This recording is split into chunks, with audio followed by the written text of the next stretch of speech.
নমস্কার, দেখছেন talk to Bangla. আমি অভিষেক রয়েছে আপনাদের সাথে। এই মুহূর্তে যে খবর নিয়ে উপস্থিত হয়েছে, আপনারা জানেন যে গতকাল রাহুল গান্ধী গিয়েছিলেন পাটনা এবং সেখানে একদম নির্বাচন কমিশনের অফিস কিন্তু তারা ঘেরাও করেছিলেন এবং সেই ঘেরাও করার মাধ্যমেই কিন্তু একটা স্পষ্ট বার্তা দিয়েছিলেন যে INDIA জোটবদ্ধভাবে লড়াই করবে এবং কোনোভাবেই কিন্তু ভারতীয় জনতা পার্টিকে এবারে আর কোনো ফন্দি ফিকির তারা করতে দেবে না। সেইটা গেলে একদিকে সেই খবর আপনাদেরকে শুনিয়েছি দিনভর, কিন্তু একটা সমস্যা তৈরি হয়ে গিয়েছে। একটা ভাইরাল ভিডিও যখনই সামনে এসেছে যেখানে দেখা গেছে যে INDIA জোটের মধ্যে একটা দ্বন্দ্ব তৈরি হয়েছে এবং পাপ্পু যাদব কিন্তু বিহারের তখনকার সময়ের কংগ্রেসের নেতা, যখন লালু প্রসাদ যাদব বিহারের মুখ্যমন্ত্রী ছিলেন, পাপ্পু যাদব তখন থেকে বিহারে কংগ্রেস নেতা এবং তাকে কিনা গতকাল রাহুল গান্ধীর যে স্টেজ ছিল, অর্থাৎ রাহুল গান্ধী যে ট্রাকে করে সবার সামনে হাত নেড়েছেন, প্রদর্শন করেছেন, সেই স্টেজে উঠতে দেওয়া হলো না।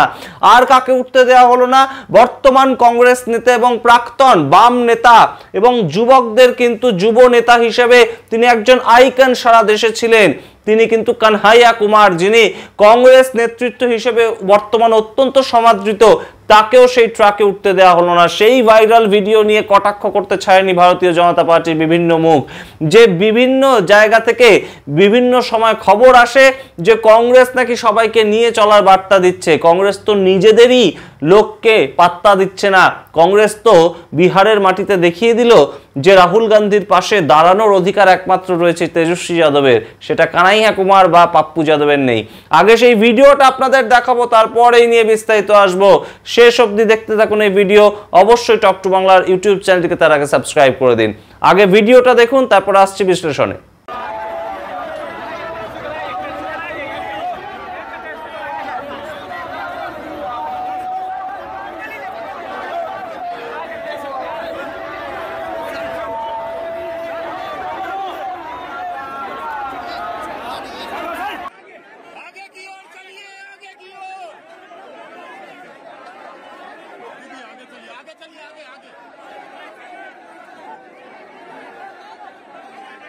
আপনারা দেখলেন সেই ভিডিও, যেখানে একদম সরাসরি দেখা যাচ্ছে যে কানহাইয়া কুমার প্রথমে সেই ট্রাকে উঠতে গেলেন, কিন্তু সেই ট্রাকে উঠতে দেয়া হলো না কানহাইয়া কুমারকে।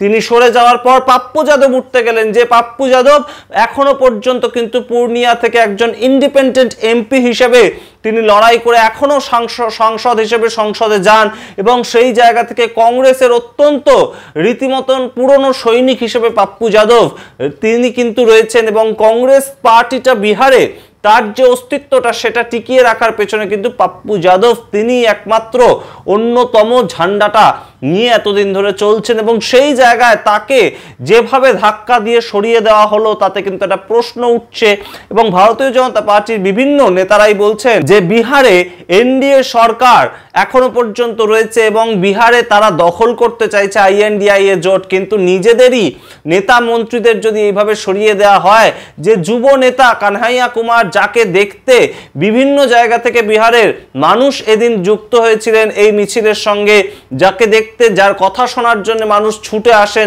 আমরা দেখতে পেয়েছি আগে তিনি যখন JNU স্টুডেন্ট ছিলেন, বাম নেতা ছিলেন, তখনও তার মন্ত্রমুগ্ধ কথা শুনতে কিন্তু বহু জায়গা থেকে মানুষ ছুটে আসতেন। তার স্বভাব সিদ্ধ কারণেই তিনি নেতা হয়ে উঠেছিলেন, কিন্তু সেই কানহাইয়া কুমারকে উঠতে দেওয়া হলো না।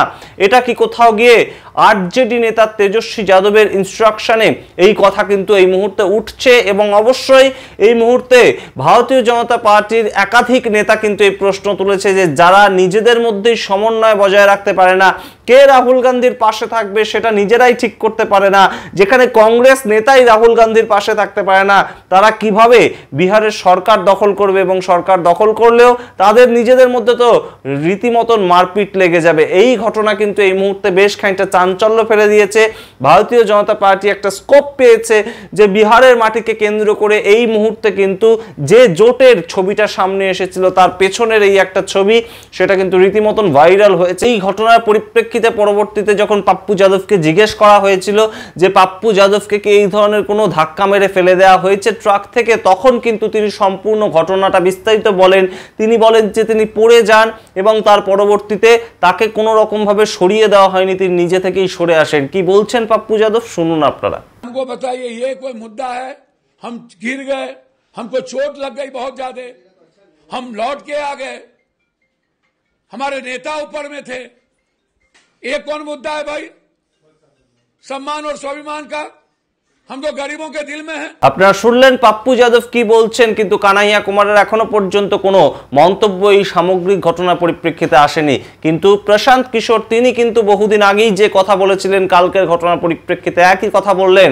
প্রশান্ত কিশোর কিন্তু বললেন যে লালু প্রসাদ যাদবের দল আরজেডি যতক্ষণ চাইবে ততক্ষণই পর্যন্ত কংগ্রেস বিহারের মাটিতে লড়াই করতে পারবে, এবং যে যে জায়গায় চাইবে আরজেডি সেই সমস্ত জায়গাতেই শুধু কংগ্রেস লড়াই করতে পারবে।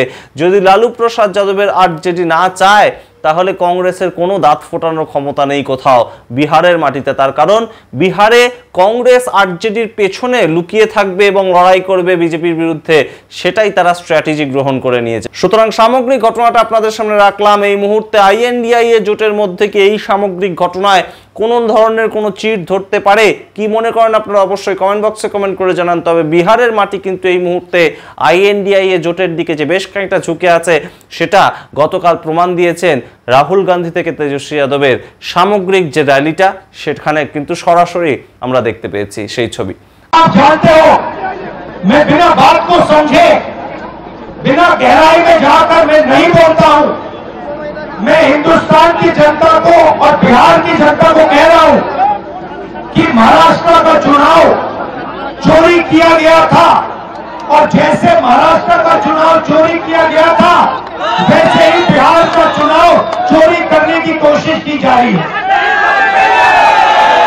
उन्हें पता लग गया कि हमने महाराष्ट्र मॉडल समझ लिया है, इसीलिए वो हम नया बिहार मॉडल लाए हैं। और मैं आपको साफ बताना चाहता हूं कि ये गरीबों का वोट छीनने का तरीका है ये, और मगर ये इन लोगों को मालूम नहीं है कि ये बिहार है। ये बात समझे नहीं है, ये बिहार है। আপনারা কি মনে করছেন অবশ্যই কমেন্ট বক্সে কমেন্ট করে জানান। দেখতে থাকুন টক টু বাংলা। অবশ্যই টক টু বাংলা ইউটিউব চ্যানেলটিকে সাবস্ক্রাইব করে দিন। ধন্যবাদ।